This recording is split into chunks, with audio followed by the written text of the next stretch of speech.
po sa inyo pala nandito po tayo sa isang iba at sa sa simbahan.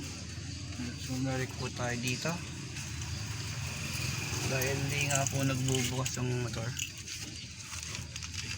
Umilik tayo, walang bakit.